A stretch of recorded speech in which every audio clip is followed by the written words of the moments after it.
Assalamualaikum warahmatullahi wabarakatuh. Bertemu lagi dengan Bapak di pelajaran IPA untuk materi sistem reproduksi manusia. Untuk hari ini kita akan melanjutkan materinya tentang organ reproduksi pria. Masih bersama Bapak Riki Ginanja. Untuk tujuan pembelajaran hari ini, kalian pertama dapat menyebutkan organ reproduksi pria. Kemudian yang kedua, menunjukkan bagian dari organ reproduksi pria. Dan yang ketiga adalah menjelaskan fungsi tiap-tiap organ reproduksi pada pria. Seperti yang kita ketahui, kalau alat reproduksi pada pria dan wanita itu berbeda, ya, mau itu tampilan luarnya ataupun tampilan dalamnya. Kita akan memperjelas bagaimana organ reproduksi pada pria. Organ reproduksi pada pria itu terbagi menjadi dua. Ada yang organ reproduksi luar, yang keduanya adalah organ reproduksi dalam. Nah, organ reproduksi luar itu apa? Organ reproduksi yang terlihat tampak luar. Ya, kalau di dalam berarti yang ada di dalam.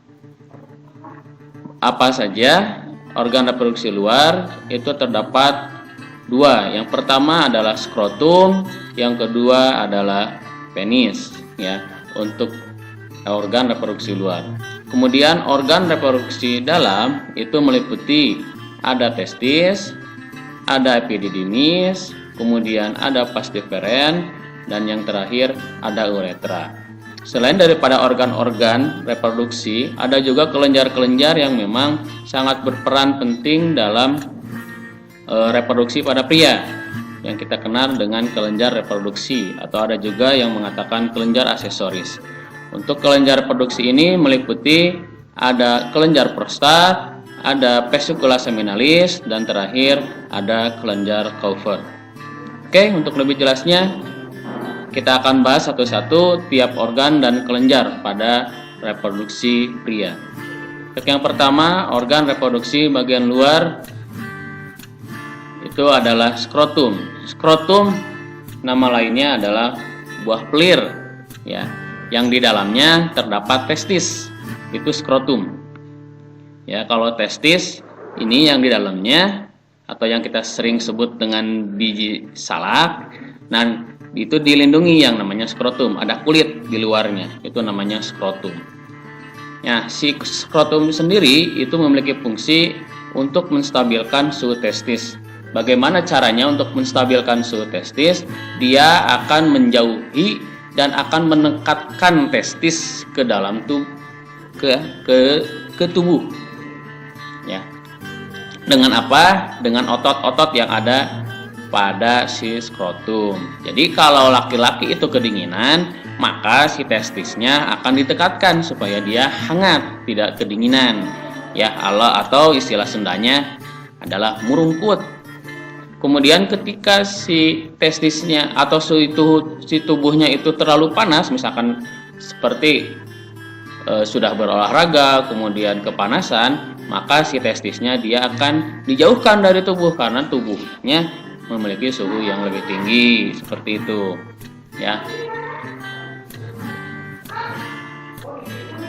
Kemudian yang kedua adalah penis. Untuk penis, tampilan luarnya, ya, seperti yang sudah kalian ketahui, membedakan laki-laki dan perempuan itu dari tampilan organ luarnya.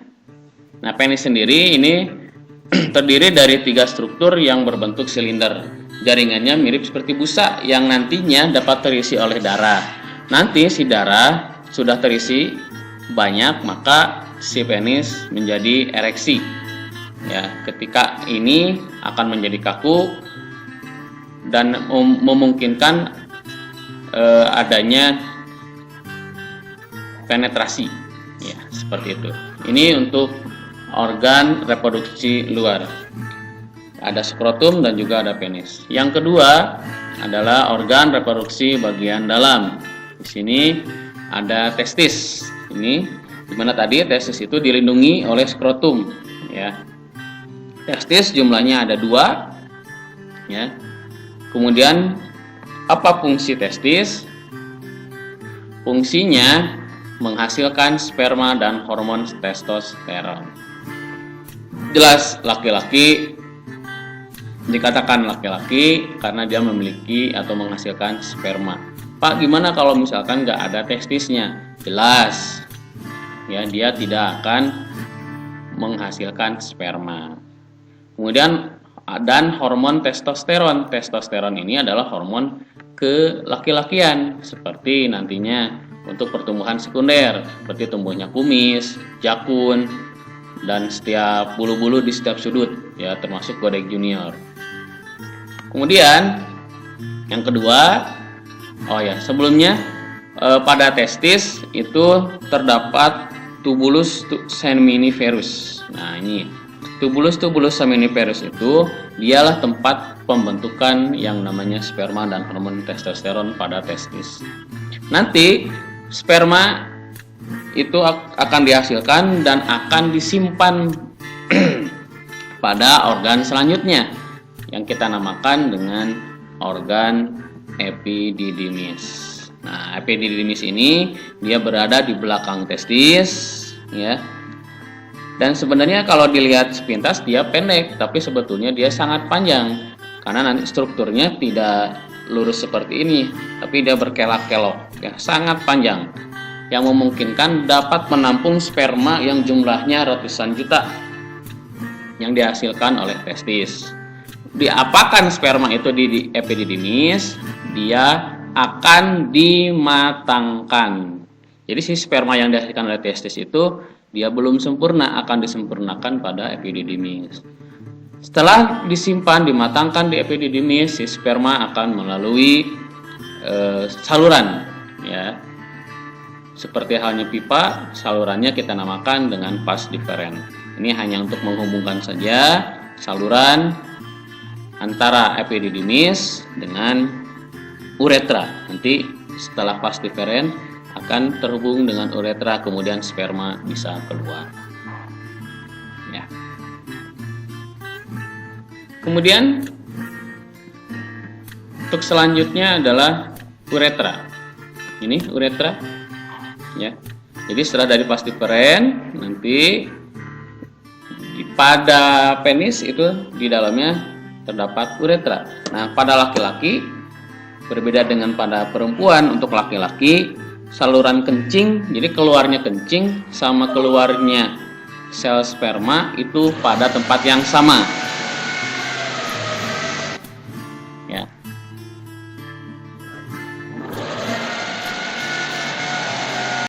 Materi selanjutnya itu tentang kelenjar pencernaan.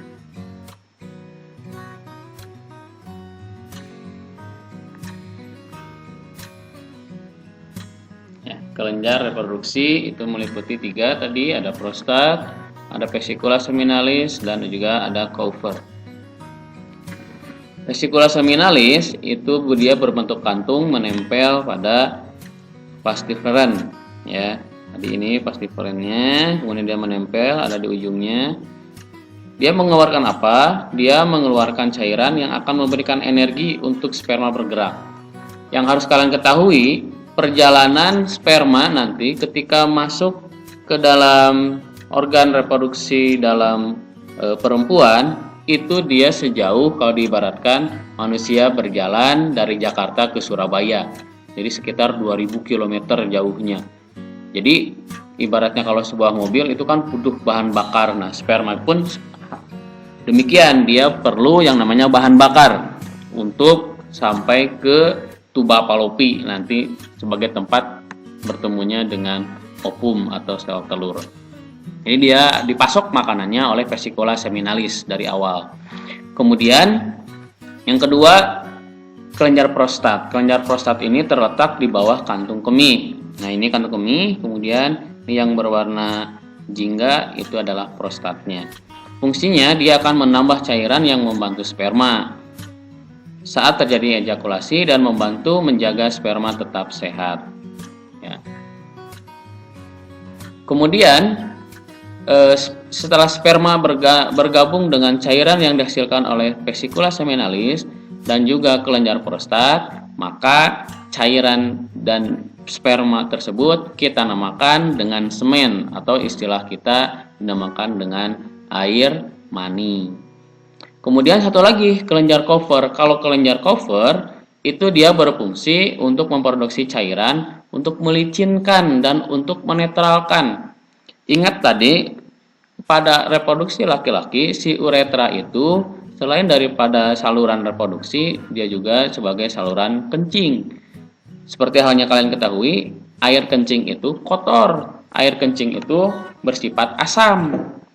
Maka kalau itu tetap dibiarkan, yang ada nanti sperma akan mati sebelum nyampe ke dalam organ reproduksi perempuan. Jadi untuk mengantisipasinya, tubuh menghasilkan kelenjar yang bersifat basa untuk menetralkan uretra yang tadinya asam karena air kencing menjadi netral ya, karena digabung dengan basa. Ingat ya, di kelas 7 asam ketemu basa jadi netral. Dan ini warnanya warna bening.